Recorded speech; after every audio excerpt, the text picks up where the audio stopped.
Good morning, everyone. Welcome to our session, our final CLC session of 2021. My name is Ali Gadbaugh. I'm the Member Engagement Manager for the AGC Oregon Columbia chapter and the staff liaison for the Construction Leadership Council. A few quick housekeeping things. We will be using the Q&A module for any questions. So please, if you have questions throughout the session, please type them into the Q&A. And I will be moderating that and sending that to Paul, who will be our MC for the morning. Also, if you are logging in from a phone, or if there are multiple people watching online in the same room or the same office, please let me know that via email so I can send you a follow-up, include you in the follow-up email. With that, I'm going to turn it over to Paul and we can get started. Thanks, Ali. I just want to say thank you to everybody who's here. Appreciate your time, and we're excited with what we have going on this morning. So I'll start with introducing our great panelists today. We have Logan Smith, former architect, current software architect. Frustrated with the traditional architecture practice, Logan saw opportunity in the modern wave of spatial computing technology. Through a number of years working as an in-house VR developer and at AVR Studio Bevel, Logan learned what makes a tool work for a team. Now, as CTO of Argyle, Logan works with to build spatial technology to improve the work of buildings, to connect people and places, plan and execution. We also have Eric Duncan. Eric is a senior information architect with JE Dunn Construction. Over his 15-year tenure with the company, he has served in a variety of roles and responsibilities, including identity management, data center, virtualization, storage management, SharePoint development, and DevOps. His current focus is on creating and improving collaborative experiences throughout the organization. We also have Ryan McCullough, driven by the belief that outdated design and construction processes contribute to housing costs and the inequality plaguing our greatest cities. Ryan creates tools and research with a simple aim: build better, faster. As head of research plus innovation at one of the Pacific Northwest's largest general contractors, he leverages AR, machine learning, collaborative cloud-based design, and more to transform processes for the better. With a master's of architecture from the University of Oregon, bachelor's degree in fine arts and psychology, and experience in software engineering and architecture, Ryan integrates diverse discipline to change how buildings get made. So with that, we have some really great topics and discussion points that we want to go over today. Logan is going to start us out with a great demo that he's put together and what his company is working on, and kind of what we have going on just right in our backyard, a local company. Hey there, I am Logan from Argyle, and anyway, we've got a live demo for you, which is always fun to do at things like this. My CEO, Merritt, is at her house. I'm sharing the screen now, using Argyle. Can you all see that? Hopefully, give me a thumbs up. Good. So yeah, we built Argyle for the construction process. There were other XR tools that were there for looking at the design beforehand, but we were really building this for while it's actually under construction, while you're building it. One of the things you'll notice when you look at this is that you've got this whole 3D model, but it's not including your whole vision. It's got that outline there, so you can walk through the space. And you can interact with all of the different BIM elements that are there on site. So the first thing is this is coming right out of Revit. We have a Revit model of this building. You click a button and the whole thing goes up into the cloud, and then she was able to download it onto her device. And when you align it to the real world, you can do that once, and then the next time you put it on, it just snaps into place. So then with the whole model in there, it's split up by categories. So you can turn those things on and off, both for visual clutter and for digital performance. But the idea here is that we already have VDCs and people in the office modeling all of this stuff, breaking it down into 2D drawings. And the point is for it to be available instead of having to look at those 2D drawings. We have it now where it's there in 3D, it's available to you. The metadata is there. Those stairs never actually got built, but that was fun to look at beforehand. So yeah, Merritt, you've got walls on, you've got doors on. Let's take a look at, let's switch into a larger model. So we've got different projects that you can go between. I mean, just this is what we had available to us. And we'll pull up one of the Anderson projects. This one is a fun example. While we won't be able to see it actually aligned to the site like we can with the house, it's a fun example to see the kind of scale we can work with. So the first thing is like rotating the building into some kind of place, and then she can place herself into the building somewhere. Logan, Yeah. do you see this technology as a big advancement in terms of people who aren't used to seeing plans every single day and looking at drawings and picturing it in 3D in their head? Yeah, there's a lot of mental translation that we have to do to go back and forth between plans. And even people who aren't used to using computer-aided design or drafting in general. You get someone on there who didn't grow up with video games, and it's very difficult to go and rotate and navigate around a 3D model when it's on your screen. But in a situation like this, if you want to see something up close, you don't have to know how to zoom, you just walk up to it.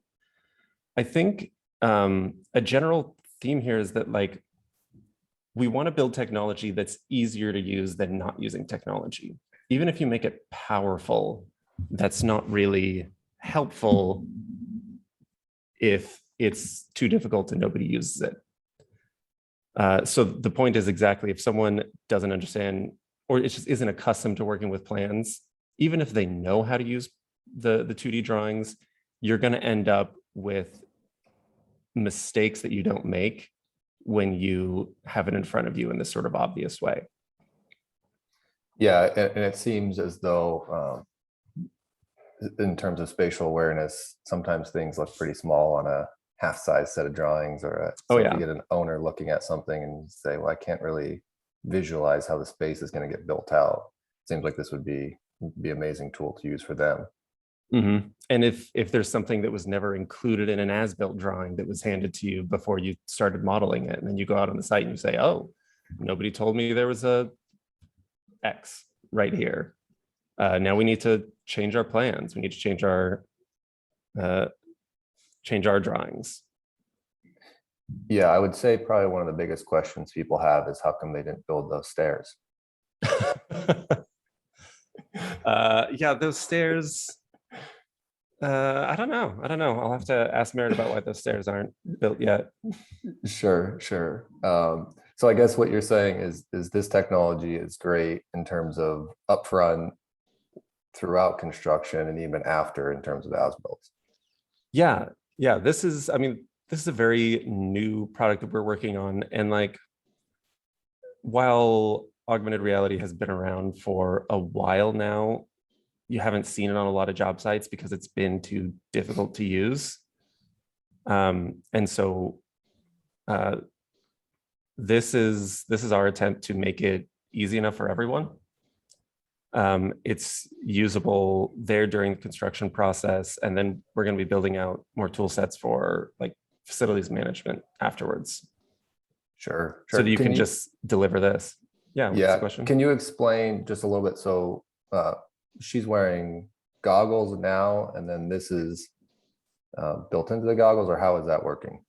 Yeah, she's wearing, I don't know if everyone can still see me as well, but the Microsoft HoloLens. And Okay. then our software is just running on the HoloLens. It's running a sort of a Windows type operating system. And then we've got our software on top of that. And then we are working on porting it to the iPad as well, because as we all know, the job site has iPads left and right.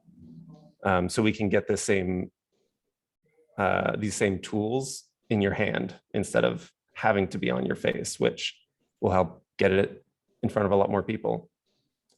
Yeah, and yeah. that would come through as like an app or something along those lines. Exactly. Yeah. Okay, very cool. Yeah. Logan, are you seeing applications for this in doing like construction mock-ups, kind of a quality review of a detail, maybe it's skin detail prior to mock-up? There's definitely almost do 4D I would say, modeling of it. right prior to mock-up. There's definitely things that you need the mock-up for, that you need to have that physicality. But we've had situations where decisions were able to be made or proved using this software. Well, we originally were making it for a quality assurance kind of project management direction. We still get people suddenly seeing their building, like the owners suddenly seeing their building in this way for the first time and saying, oh, I didn't realize that was going to be like this. Let's either approve that decision or change it now before we start pouring concrete. Logan, we had a question. There was someone that joined just a little bit late. Yeah. They said, could you restate what the product is in your company? Yeah, the product is Argyle. Company is also Argyle, at argyle.build. And right now we these exports are all out of Revit. We have the Navisworks plugin on its way being built right now, so that we can fit more in line with just the natural workflow of a lot of contractors. Okay, thank you. Yeah. So one other question we got on this is, what are the cost implications for creating a VR design component for a construction project?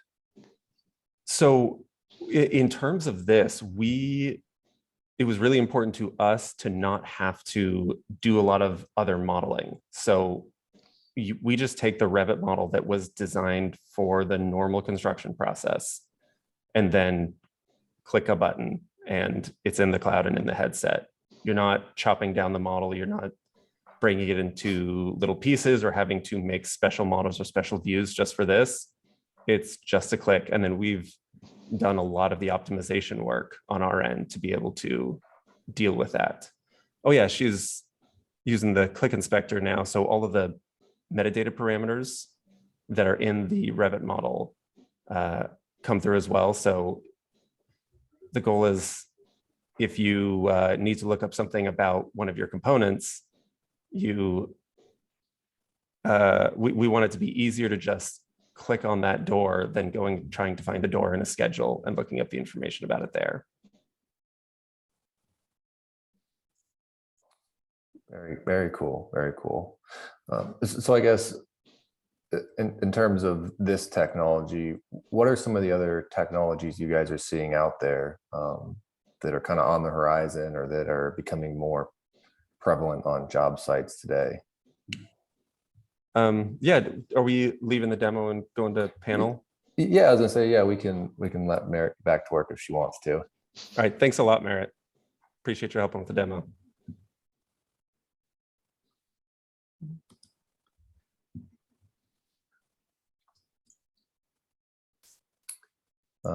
Yeah, so I guess the kind of the question is that kind of what are we seeing on the horizon?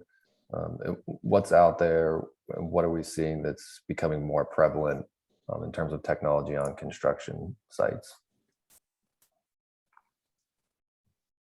Yeah, well, I can jump in and I would say augmented reality, what you guys just saw, and Argyle being a great example of it, is a little bit of an exception to my view on this. I think the hardware for augmented reality is just right about like where it's starting to be useful for our industry anyway. And we're kind of like waiting on the software we're waiting on people who know about the problems in construction to also look at this new hardware and say, oh, I can use that. I can solve this problem with that. And that's what Argyle's doing, right? But more broadly than that, I don't want to sound pessimistic, but I think I kind of have a contrarian view on that. I wouldn't say there isn't any new technology out there, but I would say we're in a deep building phase right now. You know, I think the push that you're going to see over the next couple of years isn't so much like foundationally new technology coming out. It's that tech adoption is going to be democratized across our industry more than boundaries being pushed, because there's so much out there. There's so many GCs of all sizes out there right now that are in such vastly different places technologically, from completely still being on paper to being 100% in the cloud, SaaS software, what have you. I know that sounds a little bit pessimistic, but we've all heard, like, I don't know, maybe starting 5 years ago or so, all the buzzwords about new technologies like machine learning, augmented reality, virtual reality, and that excitement happened, and I think we're starting to find now that like nothing special came of it. Have any of our lives changed after all that excitement came out? And it's because we're finding that shoehorning all this into a use case and getting them to market is a lot harder, right, than it appeared. Some degree that work's happening, and you're going to see like machine learning change your industry and change your lives, but it's going to take a while. Like, we're just now at the top of the S curve for the internet, right? And that's, depending when you say the internet started, maybe 40 years it took for that to really come to fruition. So that work is happening, but we're over the next like short term 5 years, I think we're in this deep building phase where we've got people like Logan with their heads down working on really cool stuff that's going to come out over the next 10 years probably. In some ways, that almost, it seems like maybe it's not as pessimistic as you think, because yeah, being someone who works in a flashy technology, there's a lot of people being like, wow, that's changed the world, and me having to say like, okay, but there's a lot of hard problems left to solve here. Like, and so like, I think what you're pointing out is like, yeah, a lot of these things suddenly exploded into existence, the drones and the different kind of scanning technologies and some of the robotics, and it takes some years of groundwork before it's actually ready for like widespread adoption, before the technology is ready for widespread adoption. And then there's still that adoption, but it seems like we're now starting to round that bend. And so while it might not be as flashy, we're going to start getting much, much more, not just ubiquitous use, but actual value, where this is going to start bringing down costs, preventing rework, and improving things where it just wasn't ready to do that when it first exploded onto the scene. Yeah. I think one of the other things that we're seeing a lot of is that the commoditization of really advanced solutions like HoloLens. You think about what an AR VR headset cost 5 years ago. Now that they're almost ubiquitous in gaming platforms, the cost per unit has dropped substantially, where it's no longer this really high tech $5,000 or $10,000 headset that's necessary to implement on a job site. It's something that is, you know, a few $100s or $1,000 for a really good AR VR headset. Makes it much more cost palatable from a project cost justification standpoint. Especially if we can move it onto iPad, for instance, where there's no hardware cost there, because for the most part, large contractors have already decided to buy them. Yeah. Well, and really, since to kind of wrap this up into the whole topic of this conversation is adoption. It's difficult to find someone who hasn't ever interacted with an iPad on a project site, regardless of their responsibility on that project. So all of a sudden, the barrier to entry for a project team to start leveraging really high-tech solutions is much lower. You don't have to educate somebody on how to use an AR VR solution. Just use your iPad, and here's the app that you're going to use. So the computing power that we can now hold in our hands and do advanced three-dimensional rendering is just something we would have never contemplated 5 or 10 years ago. Yeah, I think that's a great point, Eric. And especially as we see a shift in generations coming into construction. I have some young kids and they think everything is a touch screen. So when your 3-year-old is walking up to a TV expecting it to be a touch screen, I think, yeah, it happens quick. So I guess along those lines, I guess what makes it easy for companies to integrate or adopt new technologies? I think easy might be an oversell. What are the challenges? Yeah. So yeah, even on the flip side, I guess there is what makes it easy or what makes it possible, and then what are some of the difficulties of new tech? Certainly cost is one. I think that a lot of, whether it's at a corporate level or whether it's at a project level, cost is almost always a factor in our industry. Regardless of the value of the solution, sometimes the price point is a big barrier for a lot of projects. We certainly see that for projects that are very aware of G&A costs when in tight budgets, and no matter how busy the construction industry is, our budgets are always constrained. Yeah, and I think that's true now, especially as you're seeing more and more point solutions come out where you get a particular license with a particular tool for one particular task, but then you need something different for a different task. And the industry's in a bit of a chaotic space right now because of that. Yeah, I think like from the top, the what makes it easier is just willingness to accept risk from management, right? To willingness to fix something that isn't broken. From the bottom, like from users, it's willingness to accept change, and we're in this era now where change just is like, that's what's going to happen. It's just something you have to accept, and that's a difficult thing for a lot of us to kind of wrap our heads around. You're not going to learn one tool, one process, one method and be good for the rest of your career.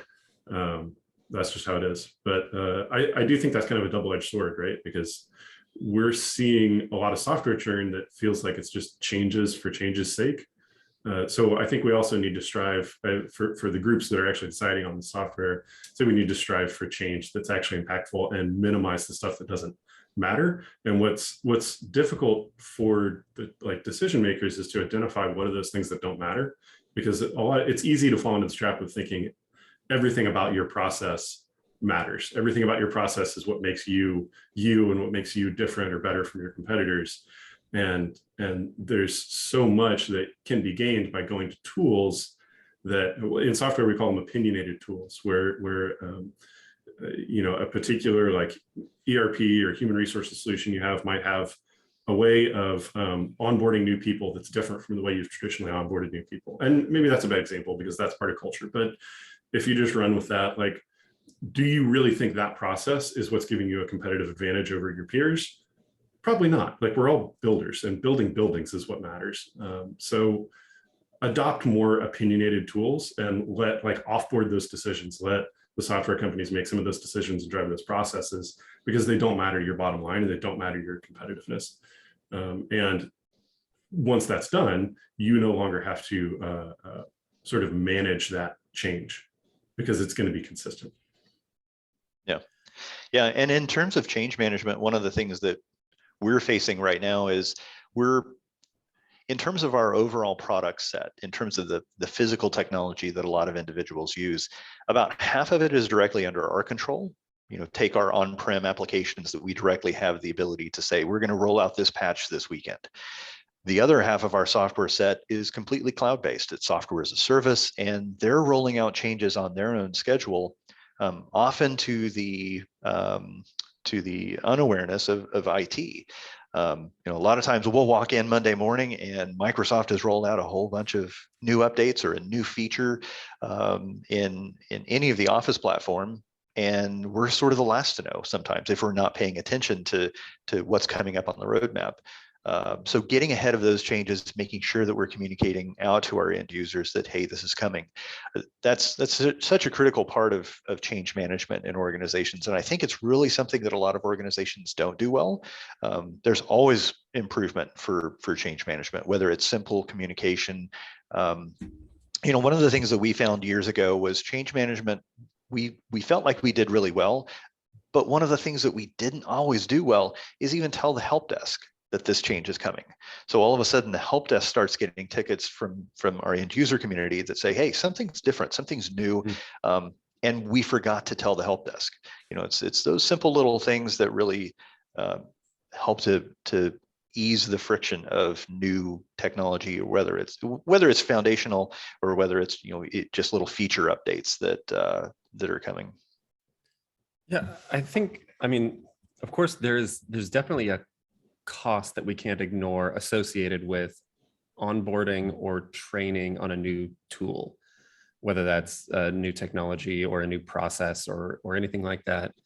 And so I think in a big way that puts the burden on us, the makers of new tools, to reduce that cost, to make it as easy as possible. And the best examples of that are those softwares that are so easy, people just start using them. And then, there's the whole shadow IT conversation. But if we can make our tools take care of that process for you, then that can mean that you have a lot less to have to weigh in your decision of adopting a new tool. I mean, if you're teaching somebody Revit or teaching an entire team Revit, that's a huge cost as part of that transition. But then compare that to like what video games have taught us about onboarding and training. The design of video games are often very good because you have to keep enjoying and keep playing or you quit and they don't make their money. So so that burden is on us. And then by extension, I think choosing tools that lower that cost of onboarding makes a difference to whether they'll actually get used. Yeah, and I think that's a great point in terms of training, Logan. I always look at it as a double-edged sword, right? We're looking to train people more because they're more valuable as we train them, although it's difficult to get people in trainings and to take away from the job, which is essentially building, right? And so that as the technology becomes better in terms of user friendliness, that's great. I think that's been one of the big weaknesses in, at least in our space, is when you look at in-house development or custom development, a lot of times human interaction, the user experience, the user interface is often the last thing to get discussed and the last thing to really get some awareness outside of the development group. And that's one of the things that we're really focusing on a lot over the last year or so is we've created a solution that meets all of the requirements, checkboxes, but is it easy to use? Is it intuitive to use? Is it going to require training? Can we refactor the solution to require less training so that it's easier to use, it's easier to adopt, and ultimately helps improve the bottom line because people aren't spending time in a 30-minute webinar. Yeah. So we had a question, Logan. It says, where was this cloud located? Is this on a private cloud that the demo user connected to? Yeah. So that is our cloud storage. We've got a database on Azure, and we've recently really upgraded all of our security and everything. It's not something that we've ever implemented on a customer's private cloud. That would be something we'd do as like a custom deployment for somebody if that were necessary. Some government projects require things like that. Okay, awesome, thank you. I know we had talked a little bit about who's getting trained, right? We have in construction, you have plenty of people that have come up, I would say, through the field or has come up with true builders. We have lots of people coming in from the outside as PEs that have gone maybe the college route. Do you see Is it easier with the new kids coming in to help them kind of, I wouldn't say help create things, but suggest new things, or to say, hey, this is what we need and it could look like this and run like this?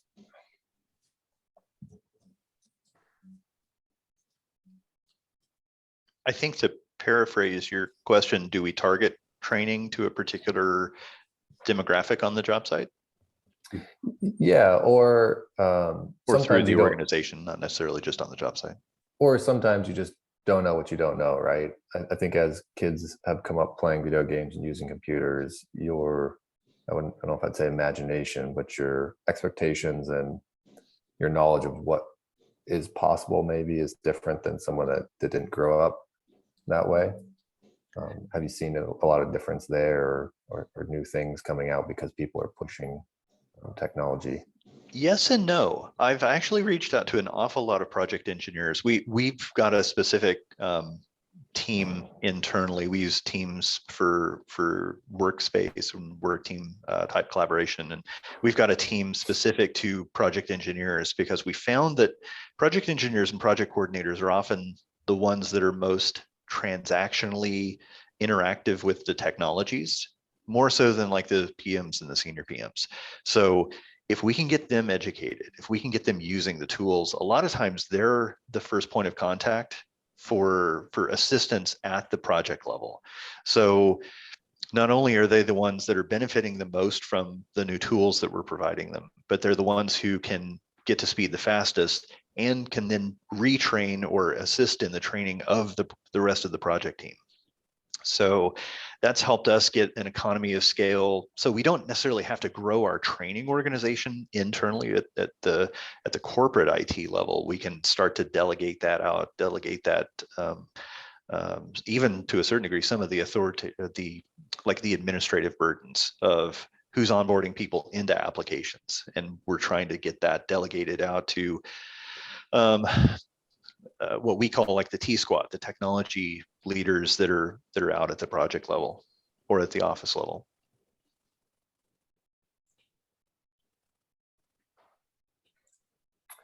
Yeah, I can remember personally memorizing about 5 or 6 passwords for different people on site. You'd have a foreman come to me with an iPad saying, I don't know what my password is. And it's like, okay, well, okay, let me think. Hopefully we don't have anybody from information security on the call. It was, yeah, this was a while ago. Different company, but yeah.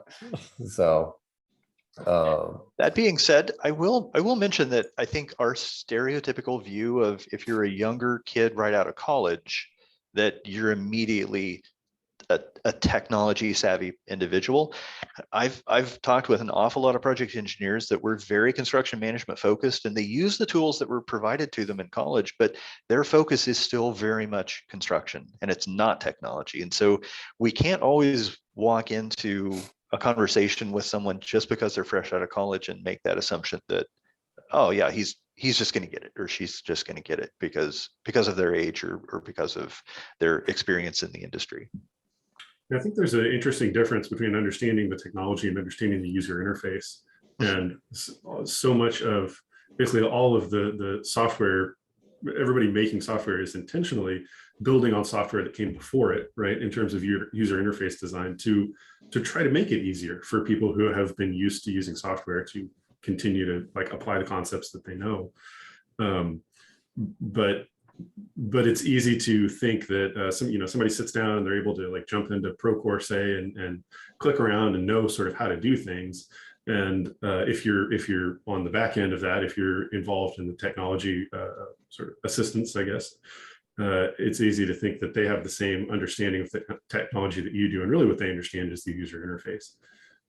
And so we may find in the coming years that we got to get a lot better at intuiting from people where they're at on that spectrum of technology adoption or technology understanding, because it's going to get a lot more confusing. You'll have a lot fewer people that sit down at the computer and you just immediately know, oh, that we got to get them some training. They don't know how to use this, because they will appear to know how to use it. Yeah. It's a little bit like those toddlers thinking everything's a touch screen. When they do find a touch screen, they know how to make it do things. They still don't know what they're supposed to make it do.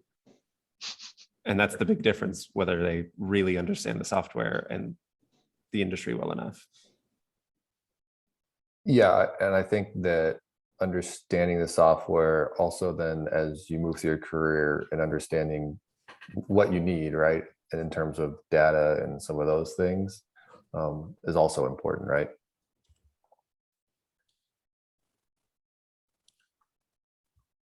Sorry, so understanding what you need in terms of data.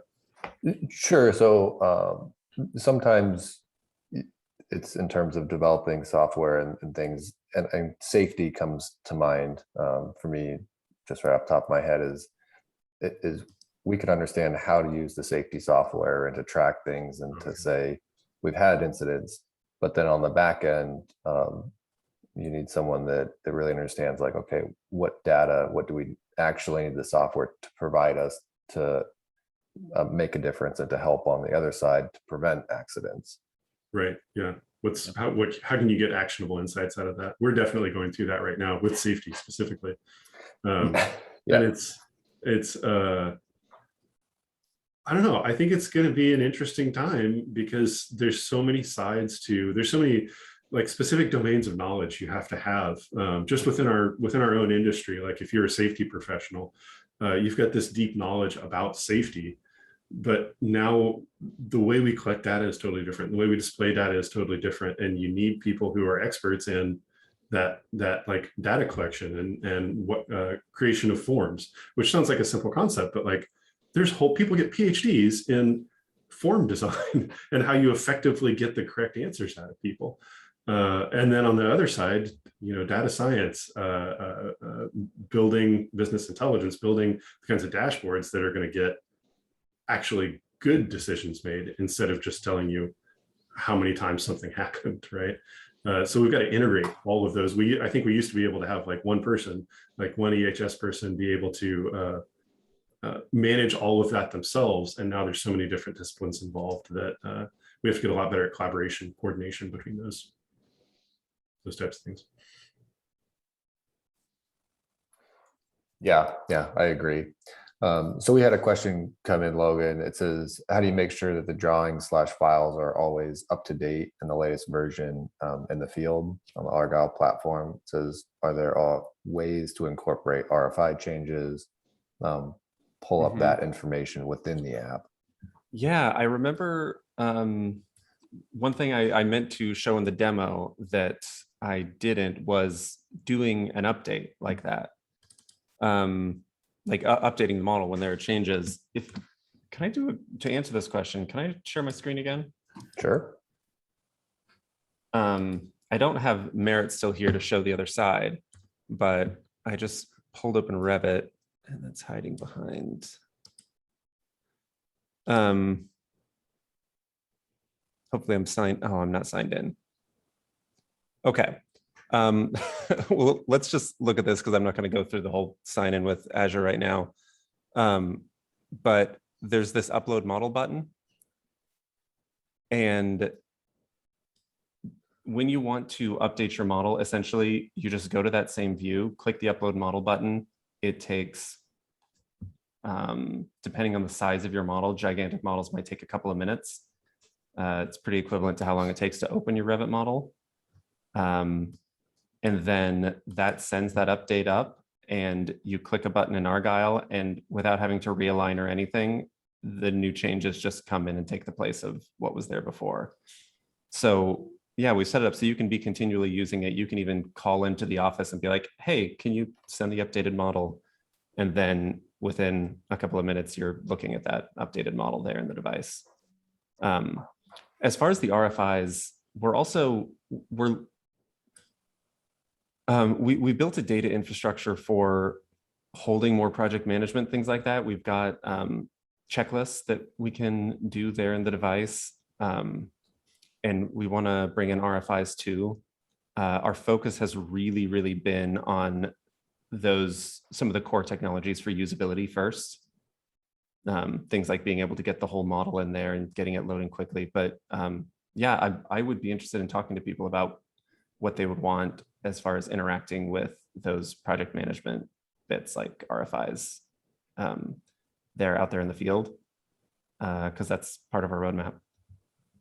Yeah. Logan, are you doing clash management today or highlighting clashes potentially, or is that going to be more in the Navisworks release? So we're not doing any on-site clash detection or anything like that.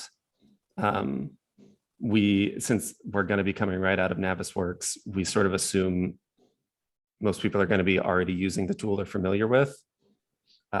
If people wanted clash detection happening on site, I'd be very interested in hearing about that, because it's actually not a terribly difficult thing on the surface to do, but we would need to understand the demand for it better. Well, that's an interesting opportunity, like unique to the HoloLens too. Well, and the iPad with its structured light sensors, right? That you're not just clashing the digital elements, but once you actually got out there and started, waving the iPad around, it's scanning that everything that's actually there and can start throwing out flashes of where your digital stuff is going to impact things that are already built. Which I would imagine, especially in a renovation or building onto existing structures kind of use case, that those things aren't necessarily going to be in the model. Yeah. So that's the kind of thing that we have looked at in the past, but haven't heard enough demand for it to prioritize it. Yeah, and I Yet. would say wood frame buildings, right? You know where there's going to be things, but you're not 100% sure on Right. where a stud's going to land every time. Mm-hmm. Yeah. So currently right now I'm working on a renovated building, Benson High School, and I could see where this would be useful as we go through and we're uncovering walls and we're taking things apart, saying, oh, we thought it was going to look a little bit different. Mm-hmm. We have one more. It says, is the iPad iOS app still in development, or is it pending review by Apple? That's still in development. We just finished a major overhaul of our whole code base to get it ready to make those transitions.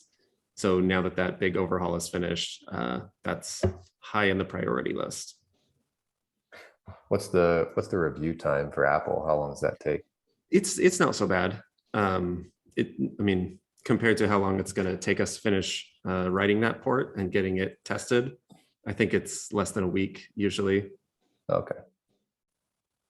So next week you'll have that out for everybody.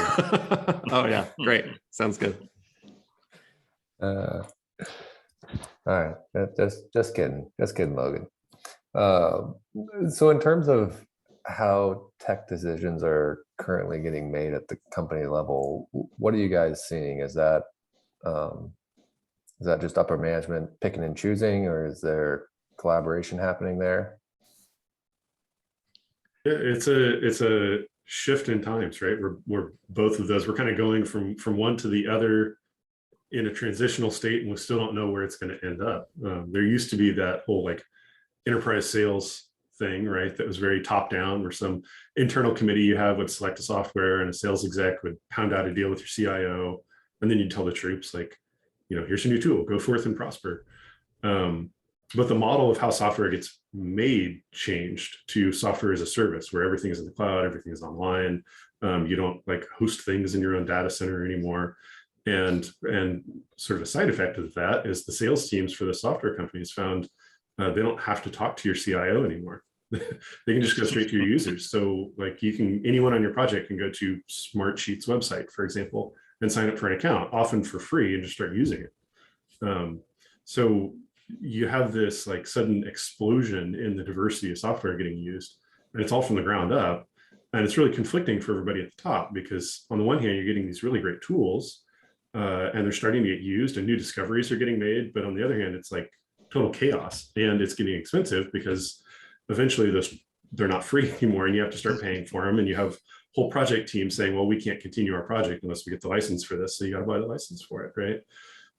So I think if you're used to running that traditional process, you have a mindset switch coming where you go from being like a software evaluator and sort of telling everyone here's how it's going to get used, to being a software gardener, to being someone who gets really good at looking at what is growing across the garden of your company and pruning the appropriate things and encouraging other appropriate things, and sort of managing that ground up process better and letting it flourish. Yeah, I would agree with that. The model has definitely switched. We have been in, I think, across all of IT, we've been in a very reactive mode for the last several years of reacting to solutions that are being provided to us and saying, okay, this is what we want, rather than it coming down, like you said, from the enterprise sales model of, okay, here's your tool, and distributing that throughout the organization. I think one of the things that most IT departments are facing right now is that balancing act of how much do we constrain innovation and productivity potentially in these discoveries, these new tools that the project teams are coming up with, versus the training requirement, the adoption requirement. Is this a solution that we need to incorporate across the entire enterprise? How do we secure this? You think about some of these tools that you go out and you sign up for Smartsheet with your Gmail account. You leave the organization tomorrow, you still have access to that account. That's a big security risk for a lot of organizations when you're dealing with, tens of millions or hundreds of millions of dollars in projects. Is your project data in a place where you can truly secure it? That's a big challenge for a lot of IT organizations, and making sure that shadow IT is done within some degree of guardrails.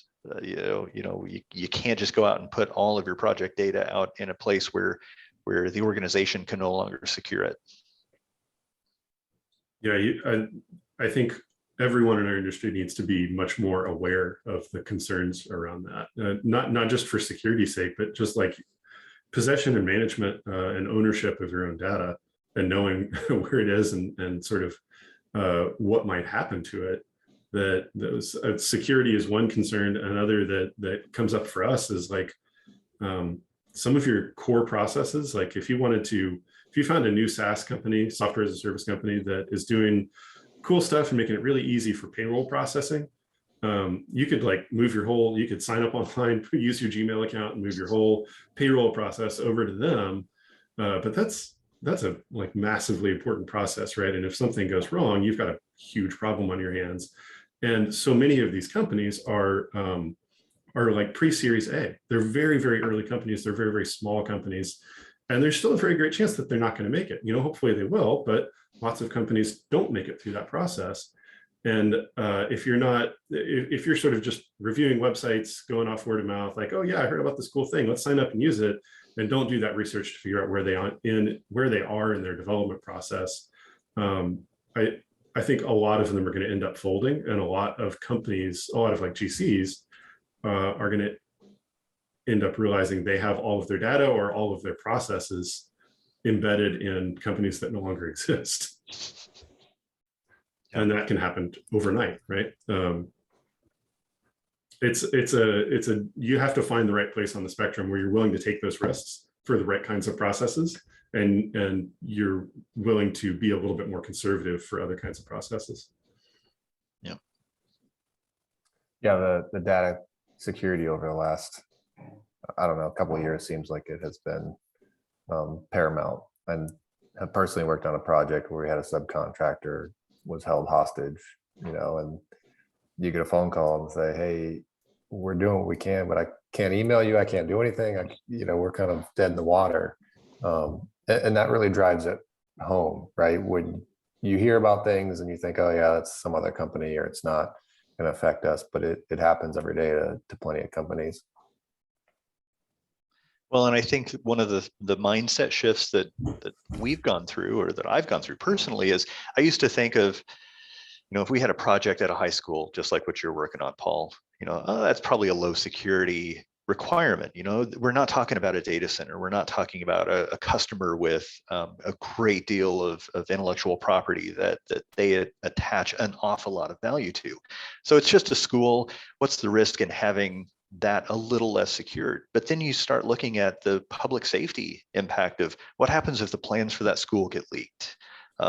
what happens if those plans get leaked into the hands of someone who's malicious and wants to do harm in that school? All of a sudden, your perspective of what is securable and what isn't securable really does need a little bit of a reflection sometimes. Sure. We also had another question for Logan here. It says, will the app be ported to Android in the future? Eventually, we haven't prioritized that because it seems like most of the industry is pretty iOS on the job sites. Most like company tablets or phones have been iPhone. But all the changes that we've been making to get it ready for iOS are going to make it Android ready. We just need to know if there's enough demand to make it worth maintaining that. At that point, it would be a third platform. So if there is demand, please let us know. Go to argyle.build and send a request. Sure. I wanted to just take the last couple minutes here to see if there was any like additional comments you guys want to make, or any additional questions out there that people had for our panel.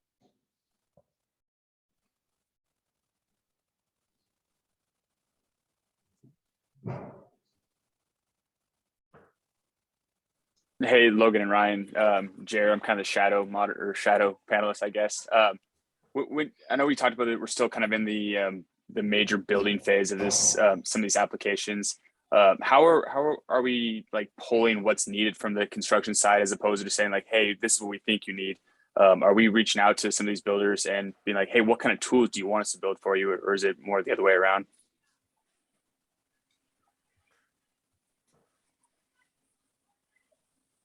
Who's that question for?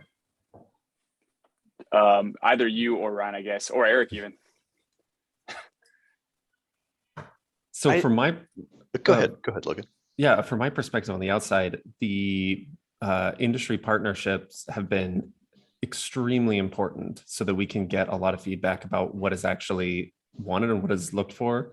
My perspective is more narrow because we've got like, all right, this is the general scope of what we're building, and it was important for us to focus and say, what's important, what is demanded within this sort of capability sphere. But we've had a great relationship with Anderson Construction, and they've given us so much insight about what's actually wanted and needed, and rather than just nifty, right? And so those relationships are very helpful on both sides, I think. Yeah, I think our industry has been fairly passive in terms of just waiting for technology to come around that we can use, and assuming that there are smart people out there who know what our problems are and are working on solving them. And that to a certain degree that has been true in the past, because the hardware platforms and the software platforms that everything was being built upon were sort of already developed, and all of the solutions were just naturally flowing out of that. But because we have all of these new platforms like AR, like the cloud, we have a responsibility, I think, as an industry to be much more proactive in telling people who can build these things problems.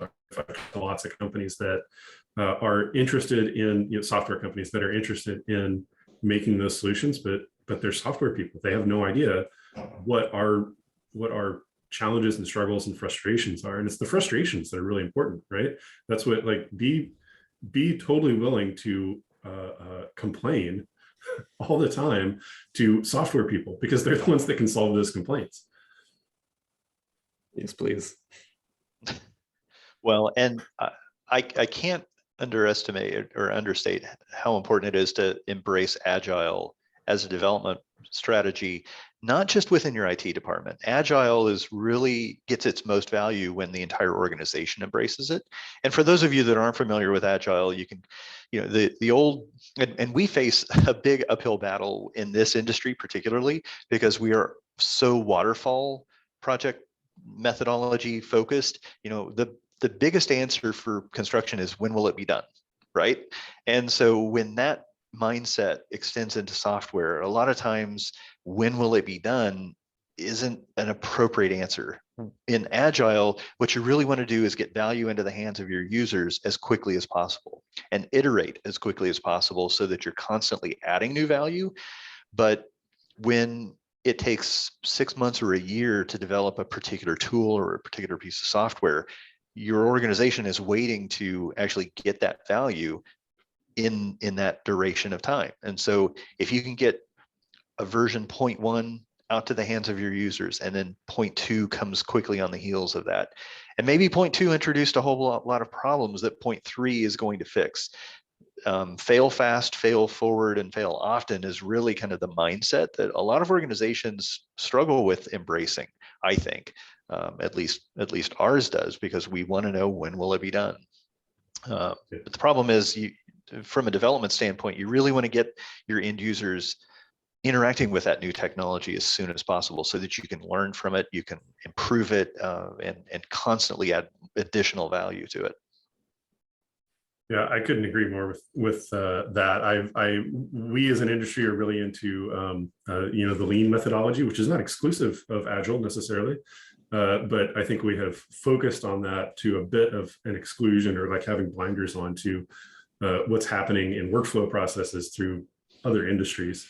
And Agile is just such a cool way of looking at things that, in addition to all the benefits Eric just mentioned, speaking as a former designer, if you get really good, if your organization gets really good at accepting sort of the concept of Agile and working within that, it's going to make you a lot better at communicating with your design teams too, because they may not call it Agile, they may not literally know the sort of methodology of Agile, but that is the design process. It's not waterfall, it's circular. It's this constant looping, right? Of trying something out, realizing, no, that's not quite the design I need. Let's go back, let's do it again, and then constantly delivering new updates to that.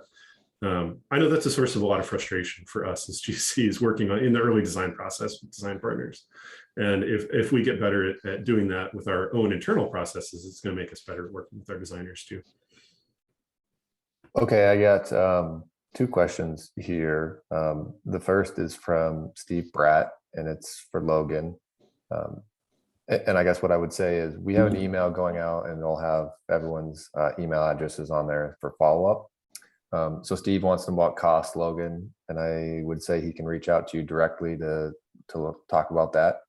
Yes, and I'd probably forward him to Merit. I'm very much the one in charge of building the technology and not in charge of selling it.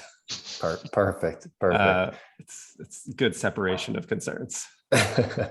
Okay, so we got 2 minutes left here. The last question we'll take is, it says, using the Facebook outage a few weeks ago, how would we be able to still use Argyle and other SAS products when the other IT department makes a change that breaks the service for hours? That's a great question. Yes, I mean, if there are cloud issues that are breaking that connection, that makes it difficult. We have been very careful to design for offline use, because a lot of the job sites connectivity is difficult. So we make sure that you can pre-download all the data that you need and use it offline. And that, I guess, you might be stuck, wait to get your updates until your the cloud is reconnected. Sure. I would say like that's a broader concept in technology that is really pretty new, but you're going to see a lot more of. It's being called progressive web apps, where pretty much everything you need now, pretty much every tool you use needs some kind of connection to the internet. And for exactly the reasons mentioned, we've discovered that can be a problem. Mm-hmm. So more and more, even like websites themselves are being designed, the technology, the backend technology is being developed to allow them to operate at some limited, sometimes only marginally limited level of functionality, by just remembering where you were from the last time that it had a connection. And then when it receives a connection again, there's a lot of logic built in that helps it reconcile. So 100 users all come back online at once. And the hard work that's being done is figuring out, okay, we're going to upload all of those results from all 100 users and figure out which one should be the one that actually wins and goes into the database or something like that. But it's getting worked out. I don't want to, you know, make it sound like, oh, don't worry about it, but it is getting Complicated. That is definitely, I think that's a definite topic for the next roundtable is, you know, where do we store our data, in the cloud or in our own servers, in our own data centers? That's a big decision point that a lot of organizations have to dwell upon. Yeah. Hopefully more than one place. Yeah. Hopefully, yeah, that would be the good answer. Yep. So that was another follow-up question: is it wouldn't having a private cloud that the company IT can control beneficial? But like you said, Eric, there's a lot of decisions I'm sure that go into that. There's a lot of implications when you bring everything back on-prem.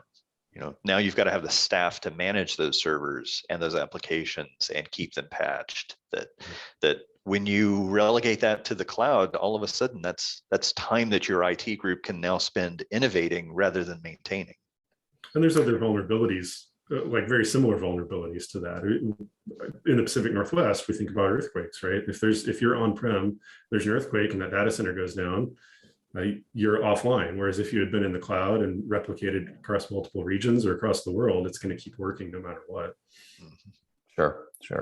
Okay, we are 1 minute over. I want to say thank you for everybody that came to listen, and a big thank you to Eric, Ryan, and Logan. We appreciate your time and your insight. I think we got a lot of great information that we went over. Yeah, Thank you very much for having us. All right. Thank you all, and we'll see you at the next meeting next quarter. All right. Sounds good.